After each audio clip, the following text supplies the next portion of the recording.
Check 1, 2. Go! Curious about real estate? Yes! Then you've come to the right place. Get the knowledge you need. Get over the fear and get started. This is the Michael Quarles Real Estate Show with your host, Michael Quarles.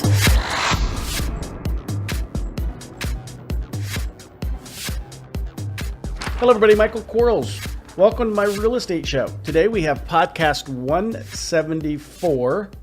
Looks like we have 5 questions sent in by real estate investors. And remember, if you have a question, send it to support@michaelquarles.com. One more time, support@michaelquarles.com.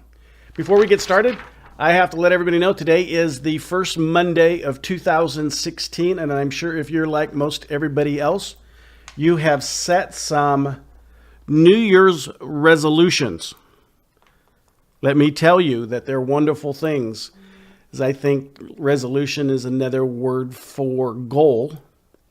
And so we should resolve ourselves to set some things in our life and place some things in our life that we're going to do that's going to positively impact those around us and ourselves. I can also say that a lot of us will get all excited to go. Something will come up and we will stop. I want you to keep this one thought in mind if that describes you. There are 365 days in 2016. We are only on our 4th. That means we can start 361 more times. So if you start and you stop, life gets in the way, you fall down, get up, dust yourself off, start again. It's okay. Do not wait until next year to have another set of resolutions or goals. Just begin again. And remember, one more time, if you have a question, send it to support@michaelquarles.com. Here we go. Question number 1. What is the average of sellers you are able to convert from a cash purchase to seller financing sub 2? I understand that we should probe the seller with questions regarding this matter from the moment we start our first call, but I've also been listening to the Daily Deal podcasts, and it seems like the majority of them want a quick cash deal instead of the longer owner financing option. Great question. And I want to say that, I know that 20%, 30%, 50%, 70%, 100%, convert. The reality is that's a fluctuating number. The real important question, which is within this one, is when should we ask for seller financing sub 2?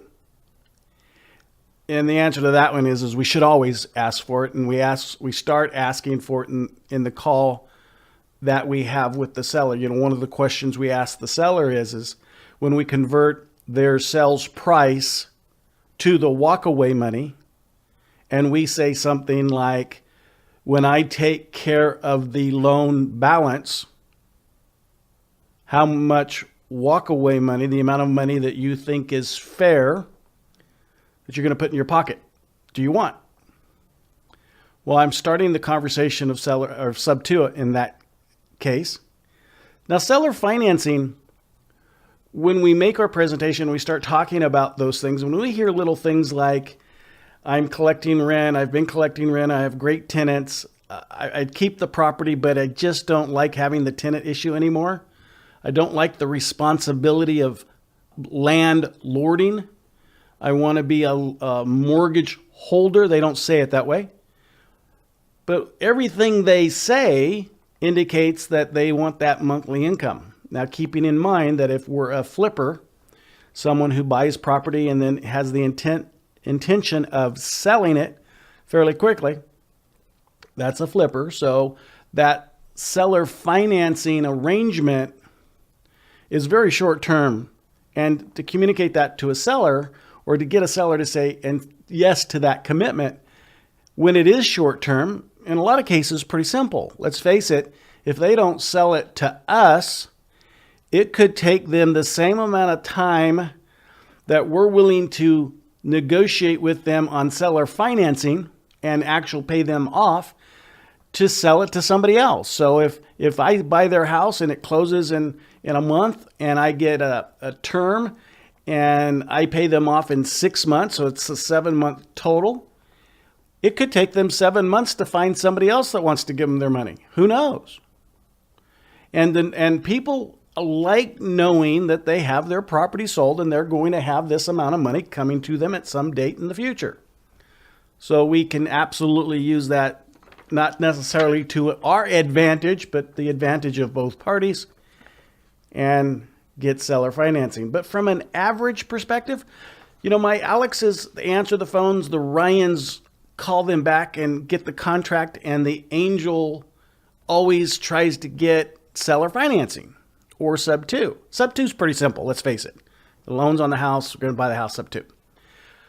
A lot of our properties that we're buying, there's not a lot of loan on the house, so it's hard to get sub 2 then. So we can only look at seller financing. But it's relatively simple, and it's one of the things we go over quite extensively in some of the training courses that we have.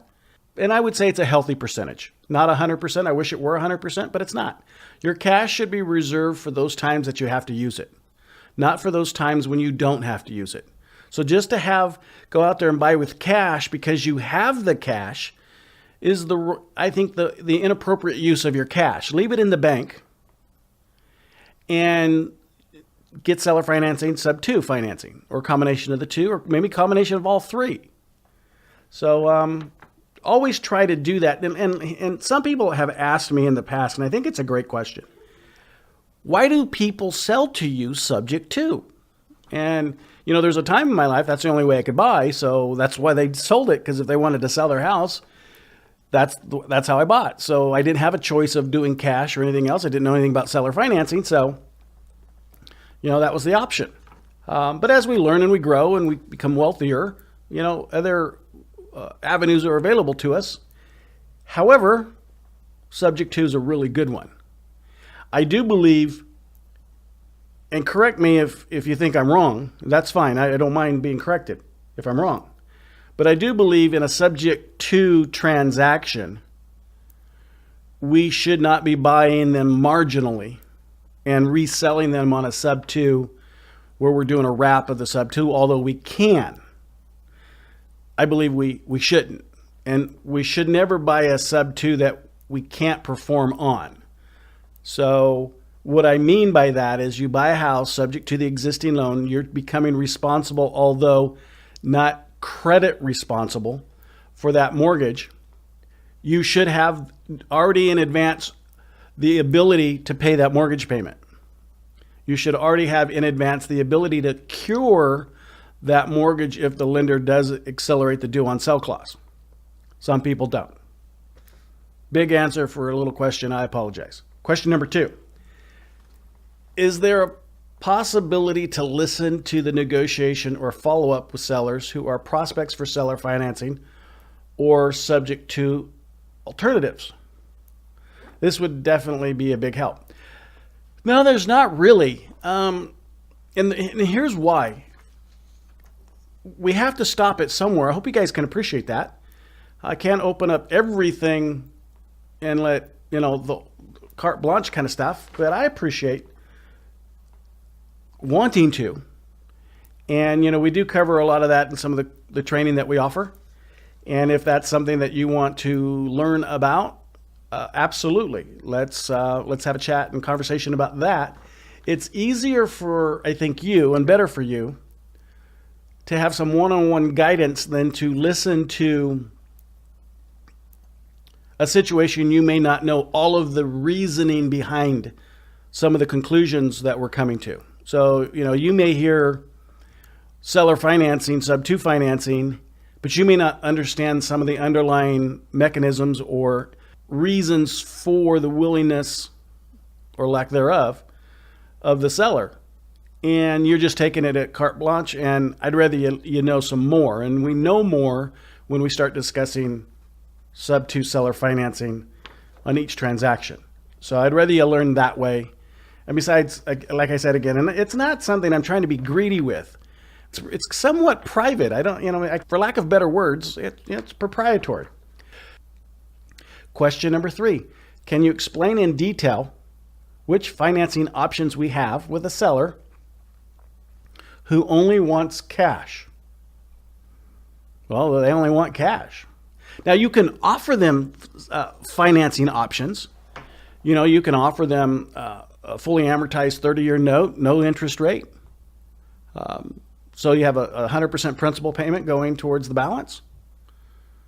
And sure, you can offer all that stuff, but if they want cash, they want cash. Now, keep in mind, you always have to mitigate the cash.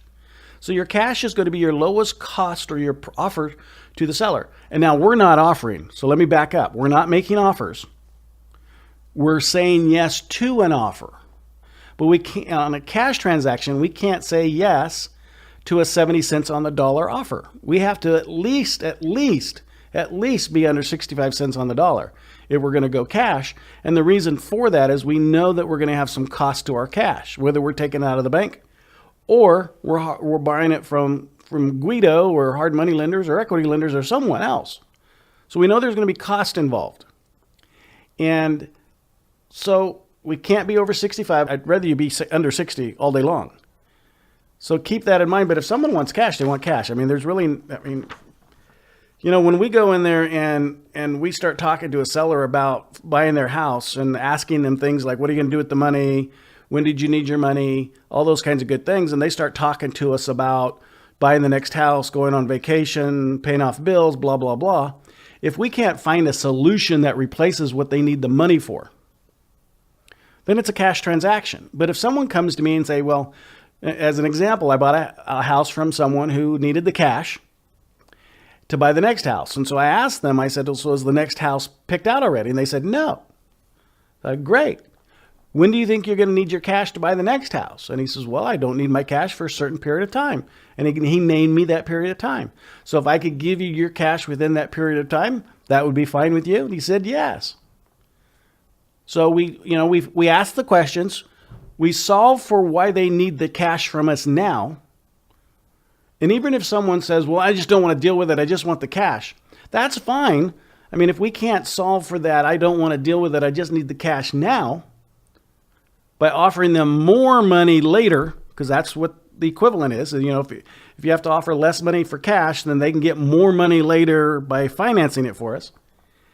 Then we just give them cash. It's okay.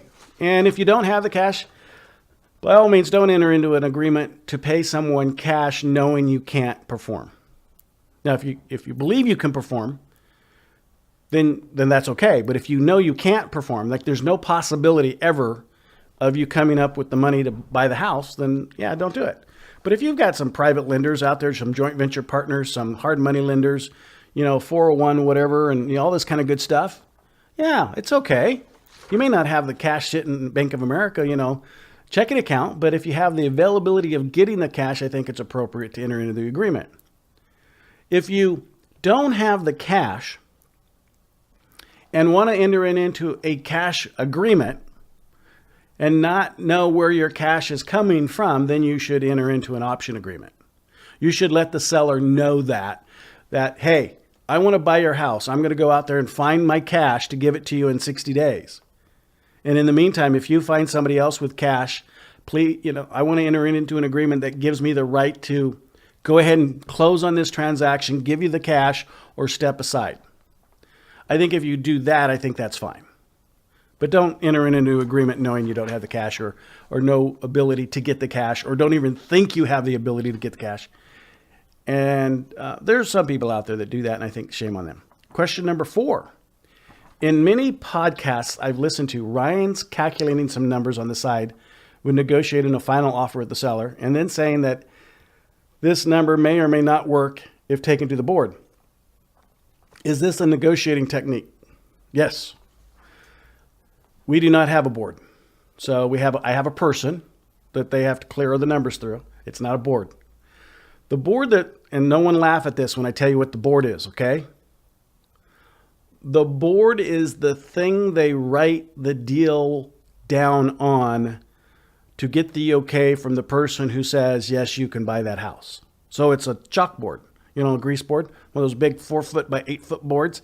So that's the board. They're taking it to the board for approval. They're writing it down.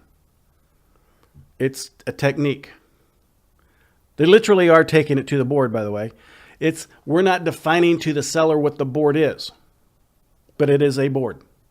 They're writing it down. So if you have stopped laughing by now, thank you. Question number 5. After listening to all of the Daily Deal podcasts, oh, I'm so sorry. That's a lot of hours of listening to. I think there's like 70 or so podcasts up there. I have the concept, scripts, functions of Alex and Ryan's well understood, but who the heck is Angel and what does she do? Angel is the person who goes back. There's two roles for Angel. Person who goes back in and tries to create opportunity for us to not have to put cash out. But they also create the opportunity for us to buy houses that we were turned down on. Meaning we couldn't come to an agreement for some reason with the seller who was very close, and they're not quite dead. They want to sell. Is there maybe someone with a little bit more skill set? Because remember, I'm a firm believer, don't put a lot of skill set in any of those positions that you have. Is it someone that maybe with a little bit more of a skill set can negotiate a little bit more, say a little bit better things, or more of the right things? Those kinds of comments. And then also who's looking for sub-2 seller financing. So it's Alex and Ryan and Angel, and those are all names that can be used by either male or female. And they work great. I think it's an important role, and I